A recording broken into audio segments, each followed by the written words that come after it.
presyo ay tapat, produkto'y kalidad, yan ang husay malasakit ng Unilam. Sa LRI Thera, sa LRI Thera, sa LRI Thera, may katuwang na maaasahan ka. Salamat doktor sa tiwala, salamat doktor sa suporta.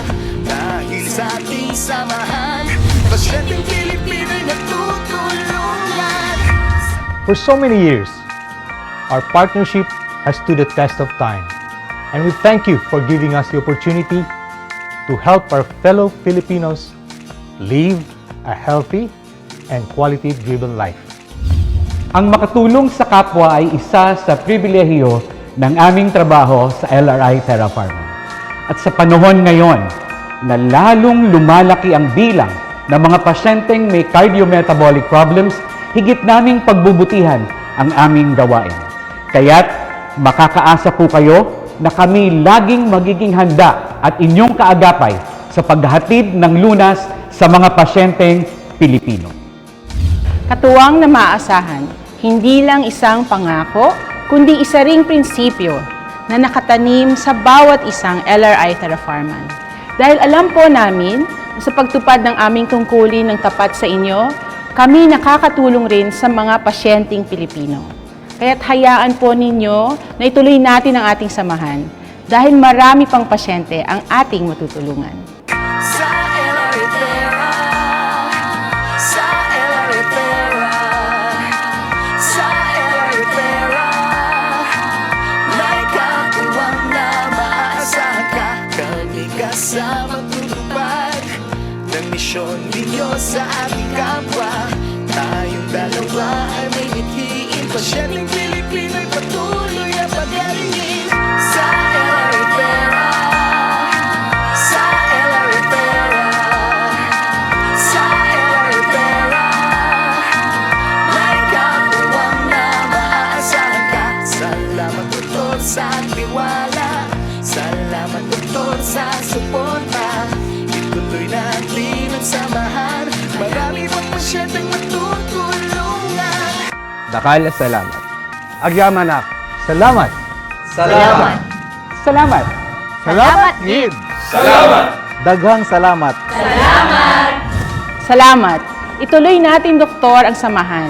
Kami ang lagi ninyong katuwang na maaasahan. Sa LRI Thera, sa LRI Thera, sa LRI Thera, may katuwang na maaasahan ka.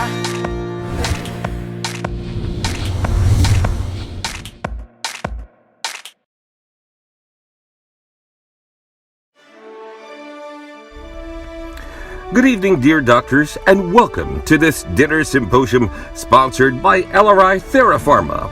Our speaker for tonight is a fellow of the Philippine College of Physicians, fellow of the Philippine College of Cardiology, fellow Philippine Society of Echocardiography. She is an active consultant of the Department of Echocardiography, Heart and Vascular Institute of St. Luke's Medical Center, Quezon City, an active consultant of the Department of Echocardiography, Heart Institute of St. Luke's Medical Center, BGC, and an active consultant of the Heart Institute of Cardinal Santos Medical Center. Dear doctors, to talk about diabetes and heart failure, please welcome Dr. Erlyn Demerre.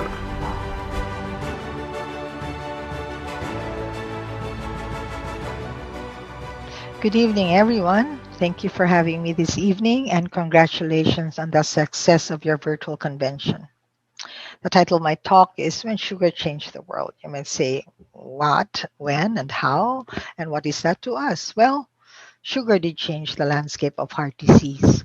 Sugar, being the natural ingredient that has always been in our diet, is also one of the world's oldest documented commodity, and we could say one of the world's oldest comorbidity.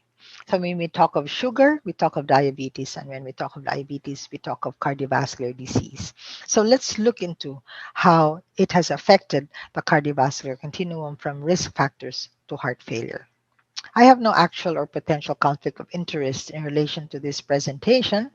And now in the company, in your company this evening, this fuels my passion for heart failure as I'm comfortable talking to you, knowing that, like me, you're also heart failure advocates, being in the front line in managing diabetes, which is a big risk factor for heart failure. I would also like to say that I borrowed the title When Sugar Changed the World, which is really a story of spice, magic, slavery, freedom, and science. Sugar did drive change. I guess all of us are game changers one way or another. And if sugar changed the world, let's change how the world sees sugar, at least in our own little world. So, in the next probably 30 to 40 minutes, this will be the flow of my talk, emphasizing the disease heart failure link, diabetes heart failure link, and some data of pharmacologic options. Okay.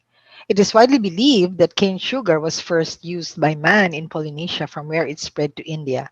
So in 510 BC, this was the age of honey, when the Emperor Darius found in India the reed. He says the reed which gives honey without bees. It was like gold that was discovered. In 1095, sugar spread to Europe through Christian crusades, and in the 1400s, Spanish and Portuguese sailors began building sugar plantations with slaves from Africa on the Canary Islands and the Azores. In 1701 and 1810, sugar plantations flourished. Fortunes were made from sugar, bringing more slaves with them. In 1711, um, tea and other drinks became popular, and sugar with it. Over a century, this increased sugar consumption in England by 450%.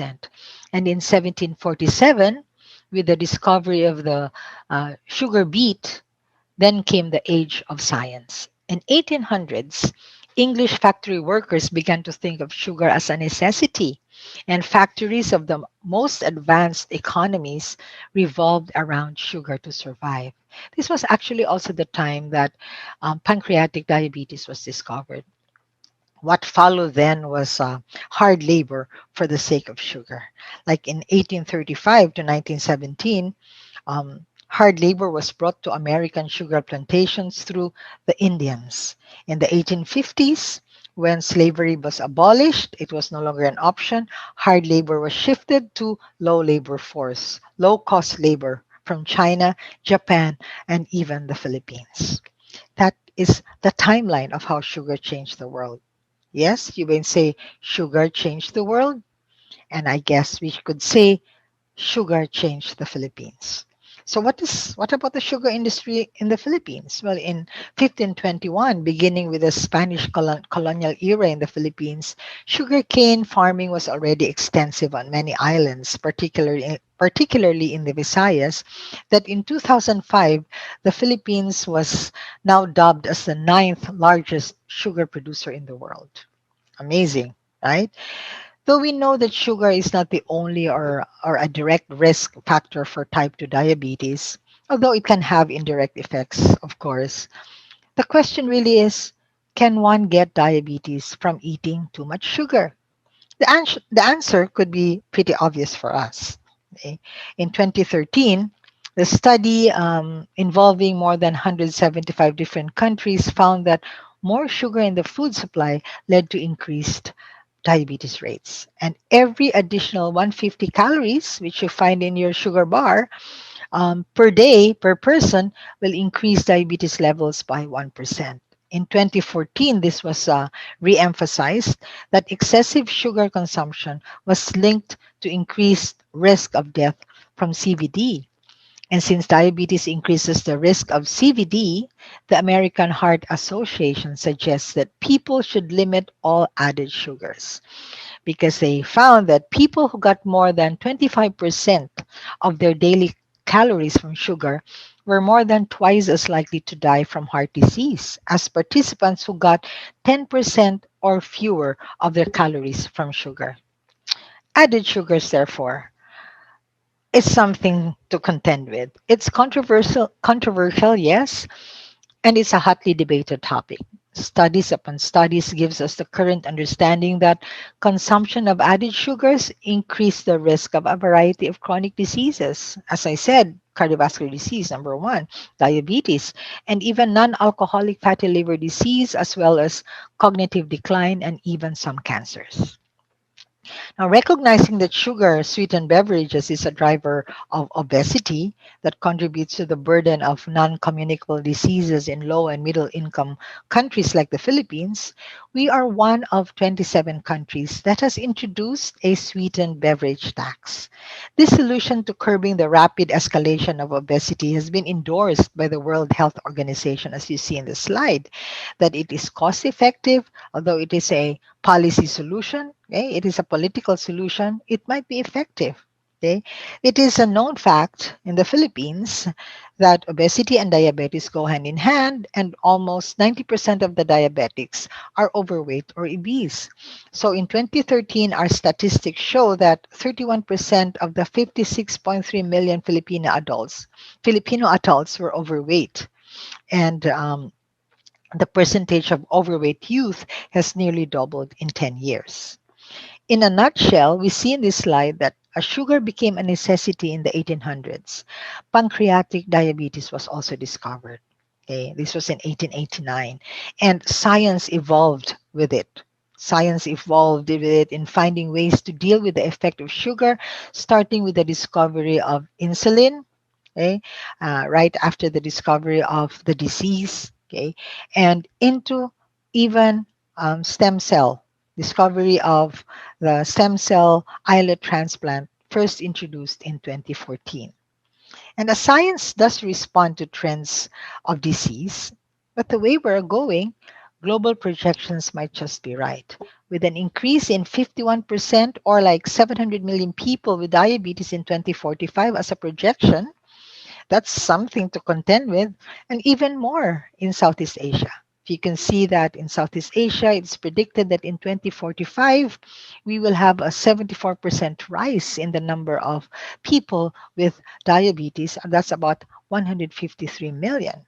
Okay, looking closely into the Philippines, that might just be a small portion of the global statistics, but in 2014, that is like a prevalence estimate of 3.2 million people in the Philippines with diabetes. Okay, and that's about 53,549 total number of deaths because of diabetes. Okay, so in the Philippines, diabetes is really an epidemic, and with it, heart failure. Okay. Diabetes, as shown here in the data from the Philippine Health Statistics, diabetes and close to that is hypertension, is the fifth leading cause of death among Filipinos. Okay, that's something, right? Diabetes and hypertension as the risk factors for heart failure. So if you look at the Asian Heart Failure Registry, looking at this slide showing the real world data on the demographics and risk factors of heart failure patients across Asia, we see that the Southeast Asian patients had a higher burden of CAD, hypertension, and diabetes compared with Northeast and South Asians. Okay, the burden of heart failure in Southeast Asia is real. With the higher burden of risk factors, as we've shown in the previous slide, in our region, the prevalence of symptomatic heart failure also appears higher in Southeast Asia as compared with the rest of the world. Our local statistics show that as well. We have our own data based on PhilHealth claims of adults above 19 years old admitted for medical conditions, and it showed that there were 16 cases of heart failure for every 1,000 Filipino patients admitted due to medical conditions. This was published by Dr. Tomana Mendoza in Heart Asia, and hypertension was the most common etiology. This brings us, therefore, to the cardiovascular continuum. Our local data agrees that global stats that hypertension is the most common etiology of heart failure in the Philippines, but with the rapidly changing trends and lifestyle that we have, diabetes is closely identified with heart failure, maybe even overtaking hypertension. Okay. So it does start with diabetes. Diabetes and heart failure is a complex pathophysiologic association with hyperglycemia, insulin resistance, and hyperinsulinemia, okay, that often accompanies diabetes. This triggers a cascade of deleterious effects that contribute to the development of heart failure in diabetes, ending in either ischemic or diabetic cardiomyopathy and heart failure. Okay.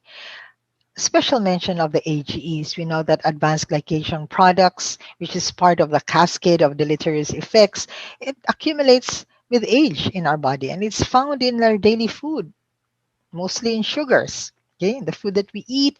And this increases with diabetes as well, especially when complications set in, be it chronic systolic or diastolic heart failure or renal dysfunction.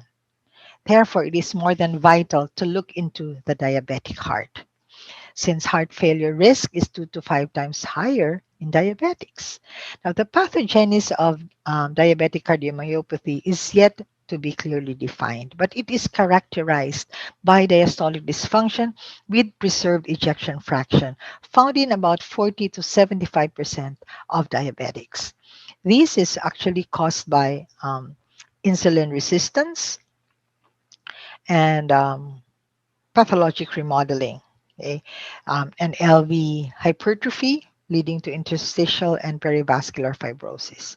So this is an early functional manifestation of diabetic cardiomyopathy and is an important characteristic of the diabetic heart causing diastolic dysfunction. Okay, um, very much pretty much shown here image of the heart. We see that interstitial and perivascular fibrosis as well as left ventricular hypertrophy are the structural hallmarks associated with the diabetic heart. And as we said, it gives the diabetic a 2 to 5 times higher risk of heart failure. Let's take a break from science and let me share the parable of the blind man and the elephant. Well, it is a story of a group of blind men who have never come across an elephant before and tried to figure out what an elephant is like by touching it. So the first blind man touched the body of the elephant and said, "Wow, it is a wall." Now, the other blind man that touched the limbs of the elephant said, "No, it is a tree." The one who touched the trunk of the elephant said, "No, it is a spear." Now, the one who touched the trunk said, "Guys, it is a snake." And the blind man who touched the ears of the elephant said, "No, it is a fan or a magic carpet." But the last blind man that touched the tail said, "Guys, this is a joke. This is not an elephant. It's a rope." Now, this might be just like a folk tale from India, but it teaches intercultural awareness that can be applied to how we look at cardiovascular risk factors and heart failure by illustrating how different perspectives can lead to distinct points of view. Faced with the looming giant we know as heart failure, there is considerable overlap amongst risk factors like hypertension and diabetes, as well as nutritional practices and physical activity. What then is our perspective? Whether you are a patient or a doctor or both, we definitely have various insights into heart failure care. For now, we would agree that with the assertion in the dietary guidelines for Americans in 2010 that overconsumption of calories represents the single greatest health threat to individuals all over the world, linked to the overall consumption patterns in what has been called the Western diet. But singling out added sugars as a major or unique culprit appears inconsistent. So perhaps in this situation, we could remember a favorite quotation of President John F. Kennedy that those who fail to learn from history are doomed to repeat it. So let us look at heart failure from all sides, past, present, and future. Although incompletely understood, it is clear that metabolic remodeling is a critical component of a broader response of the stressed and failing heart that readily switches from fat to carbohydrate as fuel for oxidative energy production.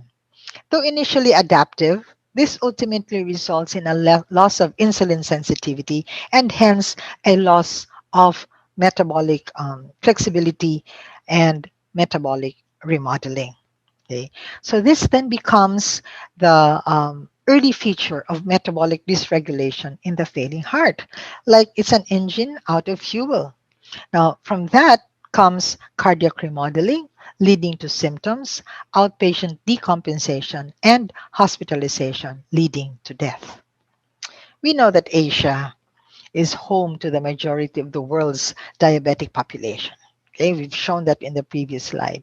Yet, data on the prevalence and clinical significance of diabetes in Asian patients with heart failure are sparse. But in this study in 2017, they concluded that diabetes was threefold more common in Southeast Asia compared to white patients with heart failure, despite younger age and less obesity and maybe a more strongly associated with poor outcomes in Asian patients than white patients. No? It's like economy driven as a risk factor. Now, what is importantly shown here is that Asians have more HFpEF, heart failure with preserved EF, which we know is the more common form of heart failure in diabetics. Though it is less studied than heart failure with reduced EF, it is shown here that it is really more prevalent in Asians. So these results underscore the importance of ethnicity tailored aggressive strategies to prevent diabetes and its complications.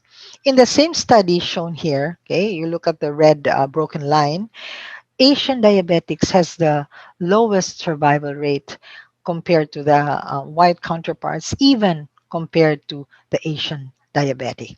Okay, plotted out here is cardiovascular outcomes, and if you look at the brown line, which represents diabetics, you show a linear increase in cardiovascular death, heart failure hospitalizations, or first hospitalization for worsening heart failure, all cause mortality among patients with diabetes. Okay, so diabetes therefore brings about heart failure. Diabetes begets heart failure, and heart failure begets diabetes. Now, heart failure promotes, we know, insulin resistance and cardiac energy metabolism, and this is the metabolism is perturbed, which promotes the development of cardiomyopathy, and this triggers inflammation that induces increased insulin resistance and hyperglycemia.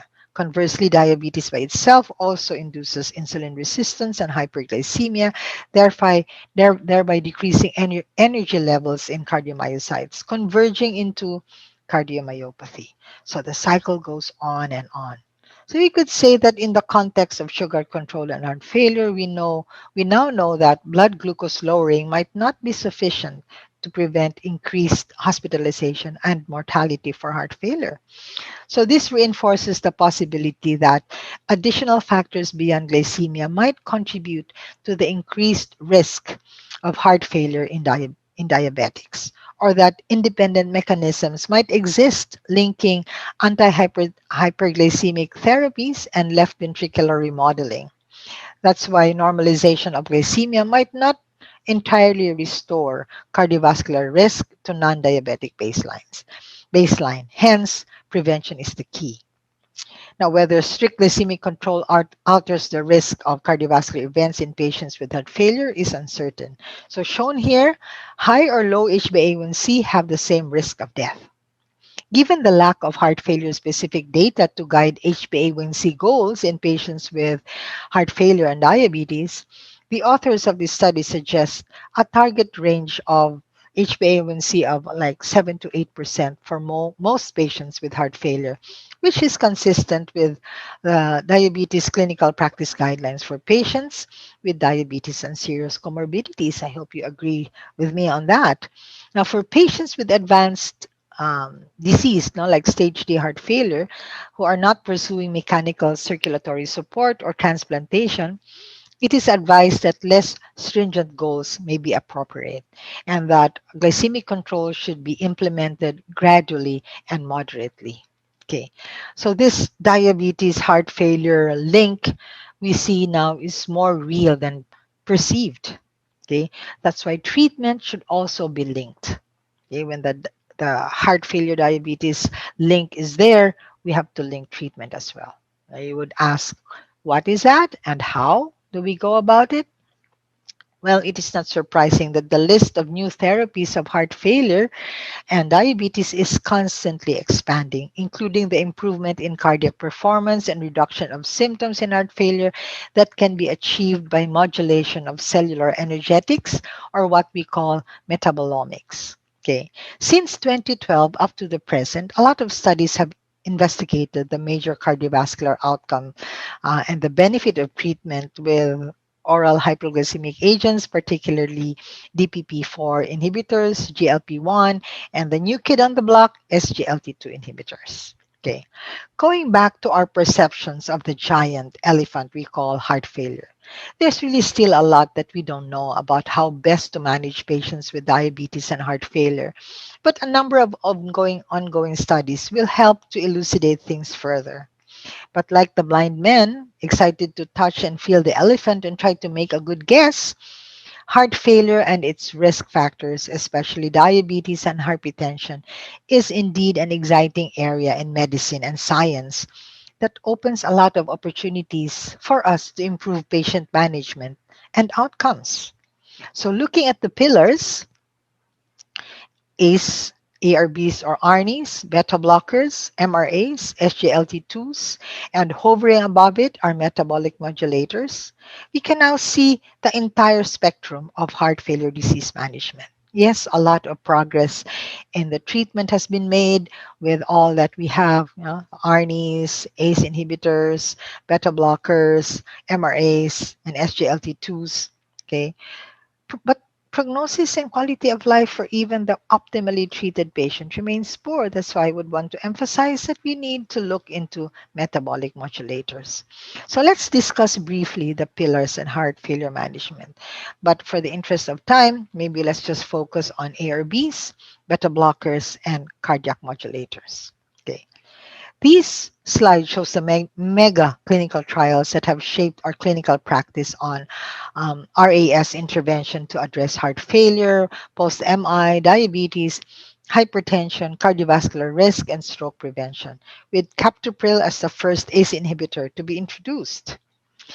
Angiotensin receptor blockers were subsequently developed. This came into clinical use in the mid 1990s, and you can see all the mega trials here, several years after ACE inhibitors were introduced, offering another treatment choice to target the RAS, but with increased selectivity and improved tolerability.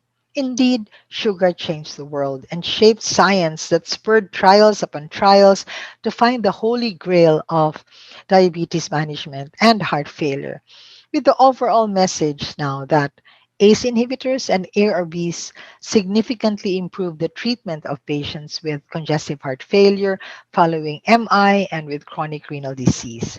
Yet, we know heart failure remains a leading cause of morbidity and mortality throughout the world. Okay, so let's pick up one ARB and take a deeper look. Okay, in 2003, published in the Lancet, okay, this was big time during the time, it was published the famous CHARM trial, or Candesartan in heart failure assessment of reduction in mortality and morbidity. So in behalf of the CHARM program investigators, I'll show a few slides, okay, that demonstrates that Candesartan is effective in heart failure patients intolerant to angiotensin converting enzyme inhibitors, as well as in addition to ACE. As a backgrounder, ACE inhibitors, beta blockers, and spironolactone have been demonstrated to be life-saving in patients with heart failure.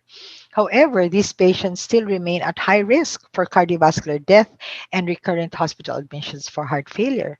So, angiotensin 2 type 1 receptor blockers, or ARBs, provide a pharmacologically distinct mechanism of inhibiting the renin angiotensin aldosterone system. ARBs therefore offer the potential to produce further clinical improvements above and beyond ACE inhibition, as well as an alternative for those previously intolerant to an ACE inhibitor. The CHARM program actually had three components, looking into primary outcome of CV death and heart failure, hospitalization for heart failure, and overall cause of death. So there are three arms: CHARM alternative, CHARM added, looking at the use of ARB as an alternative to ACE or in addition to ACE inhibition, okay, and Charm Preserve looking into heart failure with EF more than 40. The two other arms looked into heart failure with EF less than 40%. Okay. The study population included 20 to 30% of diabetics. Okay. So let's look first in charm alternative, looking into patients with heart failure with EF less than 40% who were intolerant to ACE. So they had to give an alternative.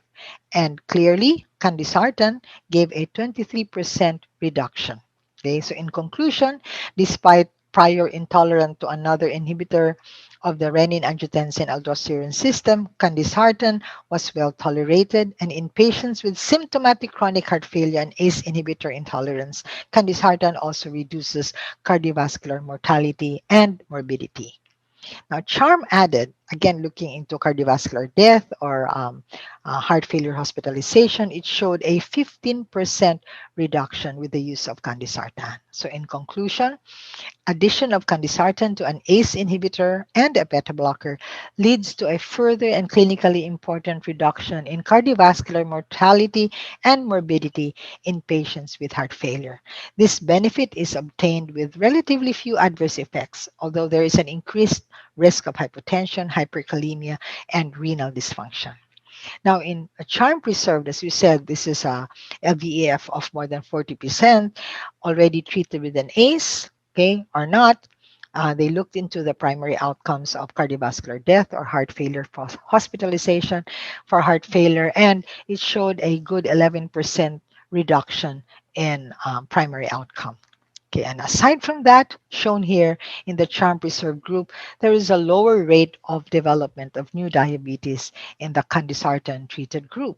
Okay, so in conclusion, the charm preserved investigators said that the trial provides supportive evidence that the ARB candesartan can prevent heart failure hospitalizations and even prevent the development of diabetes. Okay, so this trial provides information on the poorly studied but large group of heart failure patients, those with EF more than 40% or the HFpEF patients, which is, common in diabetics.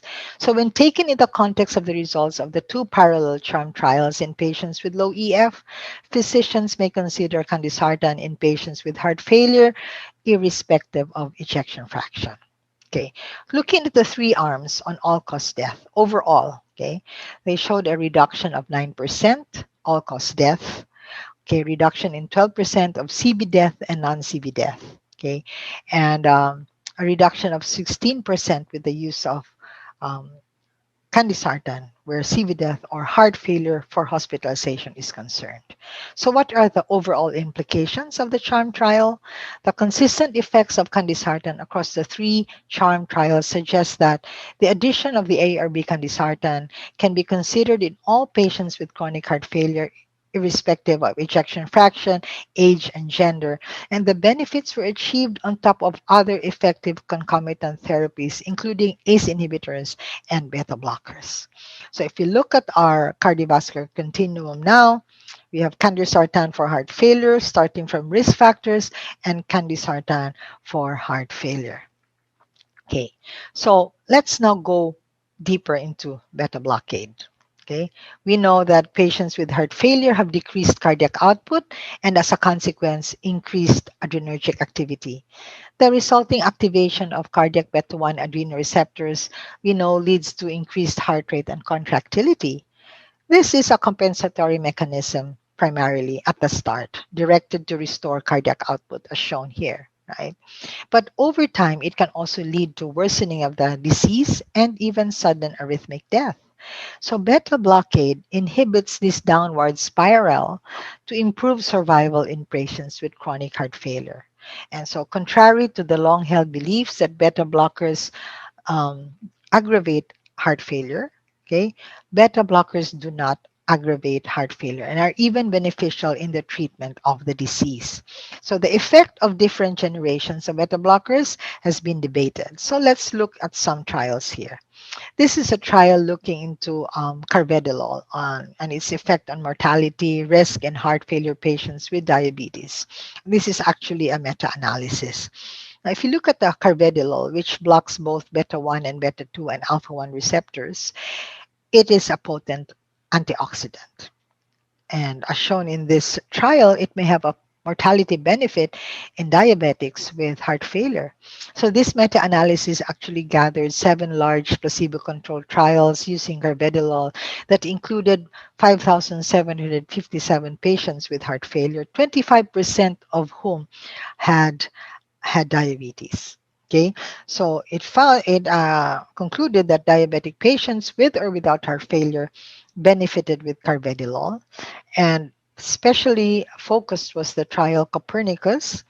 And the diabetic subgroup in this meta-analysis suggests that severe heart failure patients and heart failure patients with diabetes may particularly derive benefit from therapy with carvedilol. So focusing now, let me pull out Copernicus trial, which is a prospective double-blind placebo-controlled trial designed to evaluate the effects of carvedilol on mortality, which is a primary endpoint, and morbidity in patients with severe heart failure as defined by dyspnea or fatigue at rest or on minimal exertion, and a left ventricular ejection fraction less than 25% despite conventional therapy with diuretics, ACE inhibitors, and ARBs. After an average follow-up period of 10.4 months, we see a reduction. A reduction in what? 34% reduction in mortality, 27% reduction in in-hospital stay for any cause, and if it is for heart failure, that's a 40% reduction in the number of days spent in the hospital. And patients in the carvedilol group felt better and were less likely to have a serious adverse event. And the benefits of carvedilol appeared early and were detected during the up titration period. Okay. So I would just like to say a little words from the COMET trial. Okay. This is actually a head-to-head comparison trial of two beta blockers that have separately demonstrated beneficial effects in placebo-controlled trials. So this is the first direct comparison between metoprolol and carvedilol on the long-term effect on survival in patients with chronic heart failure. And it showed clearly here, okay, that carvedilol showed a lower mortality rate. Okay, so in summary of beta blockade, we know that use of beta blockers tend to be underutilized in diabetic patients due to concerns about adverse metabolic effects, especially on glycemic control. But despite these initial concerns that beta blockers may worsen glycemic control and mask symptoms of hypoglycemia, multiple studies have demonstrated that beta blockers are associated with improved survival in individuals with diabetes and heart failure. Therefore, diabetes is central to the management of patients with heart failure with reduced ejection fraction. Contemporary guidelines actually support the use of beta blockade in individuals with diabetes mellitus and heart failure. So a lot of meta-analysis support the prognostic benefits of beta blockade in heart failure patients with diabetes. And carvedilol, which is a combined beta-1, beta-2 antagonist, was shown to improve both glycemic control, LVEF, and because it decreases oxidative stress in the failing human heart, it might be the beta blocker of choice. So going back to the cardiovascular continuum, we can probably now add carvedilol in our armamentarium of care for heart failure. Okay. So going back again to the big elephant, heart failure, let's now go into metabolic modulators. Okay. By definition, we know that cardiac metabolism is a highly concerted plethora of chemical reactions leading to the conversion of substrates for energy production in the form of ATP. And it encompasses all biochemical processes for the purpose of cell growth, repair, and regeneration to sustain cell function and allow contraction. Okay, so looking at the metabolism cycle that starts in the mitochondria, we cannot disregard cardiac metabolism and dysfunction as a target of intervention in heart failure management. Because there is evidence that in heart failure, there's increased extraction of free fatty acids and decreased glucose utilization. Hence, by reducing fatty acid oxidation and or increasing glucose oxidation, we can improve the metabolism of the heart and hence its function. Now, this is really a complex interplay of chemical reactions. So, if we want to understand it, it might take another day to really discuss the complex metabolic processes associated with the development of heart failure. But understanding this is really growing. Okay, so as a consequence, we know that heart failure is now understood to be a systemic multi organ syndrome with metabolic failure as the basic mechanism. Complex as it is, I think it is enough to say that the heart is a metabolic omnivore, and ATP is needed for its function um, through ATP hydrolysis that fuels contractile shortening. Okay, yet the heart has a relatively low ATP. So you'd say, how can we extract energy when the heart has a really relatively low ATP content? So hence, we can see that it has to be matched with a high rate of ATP hydrolysis, of which 60 to 70% is the one that fuels contractile shortening. Thus, in the healthy heart, the rate of oxidative phosphorylation is exquisitely linked to the rate of ATP hydrolysis so that ATP content remains constant in the heart, even with large increases in cardiac power, such as when you exercise, no intense exercise, or acute catecholamine stresses. Okay, so but in heart failure, the cardiac power is reduced like an engine out of fuel. So the complexities of hemodynamics, coronary flow, and cardiac structure obscure the simple fact that the heart is an efficient converter of energy. There are a lot of trials, those small populations, looking into cardiac metabolism as a target for the treatment of heart failure. So many studies have reflected that and what it takes, okay, what makes the heart inefficient and what maintains or restores efficiency. Okay, it's really straightforward that the heart muscle converts chemical energy into mechanical energy. So metabolomics or metabolism of the heart is really an important aspect in heart failure care. Now, this article in 2004 in the circulation exposed the mammalian heart as a metabolic omnivore. So, given these facts, myocardial energy substrate metabolism should be given attention. Okay.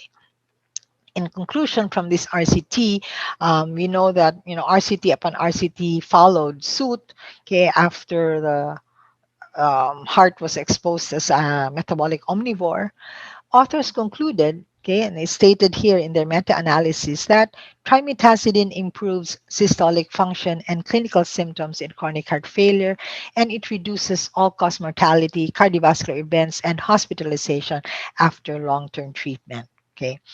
And in this original research, okay, this was in 2015, showed that in patients with heart failure, trimetazidine given as an add-on therapy is likely to provide a protective effect, reduce all-cause mortality, and increase event-free survival, and could be an effective and useful adjunct to our armamentarium for the treatment of heart failure.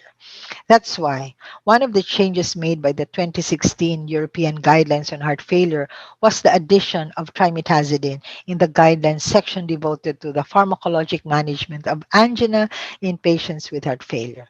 It was a class 2B level A, okay, evidence recommendation that trimetazidine is an effective and safe antianginal treatment in patients with angina and heart failure. So summarized in this slide are the positive trials in the treatment of heart failure with reduced ejection fraction from 1986 to 2020. And CHARM and Copernicus are there included. Okay, so the major advances have been achieved recently in the medical management of heart failure with reduced EF, with the discovery of new therapeutic pathways, HFpEF as well, which is common in diabetics, remains an unresolved issue. Okay, HFrEF, there's a lot of discoveries there, but HFpEF continues to be really a challenge, particularly in terms of diagnosis and treatment. So despite improvements in treatment, Heart failure is still a major cause of poor quality of life, morbidity, and mortality worldwide. Maybe it's wise, therefore, to look into the total picture. A multidisciplinary disease management program is the way to go, with the potential to augment the effectiveness of pharmacological therapy to help heart failure patients stay out of the hospital. We'll have to look into the entire aspect of heart failure care, from clinical, where we look at comorbidities, weight loss, and even the risk of fall in patients, to psychocognitive, looking into cognitive impairment, dementia, and depression in our heart failure patient that can affect compliance and adherence to treatment. And we can look at the functional aspects, looking into ADLs, those the low or non-mobility factors, balance factors, and even social factors like patients living alone or no social support or institutionalization, although this is not so common in the Philippines. Now with COVID and social distancing and quarantine, you might think that heart failure patients are decompensating because of this social aspect. So this is the multidisciplinary care. So looking now into the total heart failure elephant.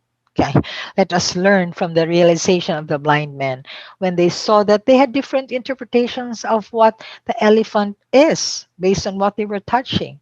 So they agreed that to learn the truth, we must put all the parts together. So, what are the lessons we have learned through this entire like 30 to 40 minutes I've been with you? Let's consider the perspective of the six blind men. Is it hypertension? Is it diabetes? Is it cholesterol? Is it diet and exercise? Is it underutilization of guideline directed medical therapies? Is it comorbid conditions, adherence or compliance problems? What is it now? It's the total assessment of the heart failure patient. And our most important goal is to bridge the gap between the wealth of knowledge that has been derived from clinical heart failure trials and the less than perfect way many heart failure patients are still being treated in the community. The implementation of treatment strategies with proven efficacy requires education of both healthcare providers and patients. That's why the Philippine Heart Association has initiated the formation of the National Heart Failure Network. And you are indeed an important part of that, endocrinologists in the management of diabetes. Yes, sugar indeed changed the world. It is a story that changed the course of human history and disease profiles. But we have a choice. And the patient's needs will drive our motivation to learn and act as we deal with their comorbid conditions. We need to individualize therapy. We need to look at the potential adverse effects of hyperglycemic medications. The central idea is that sugar had a positive and negative effect on the world.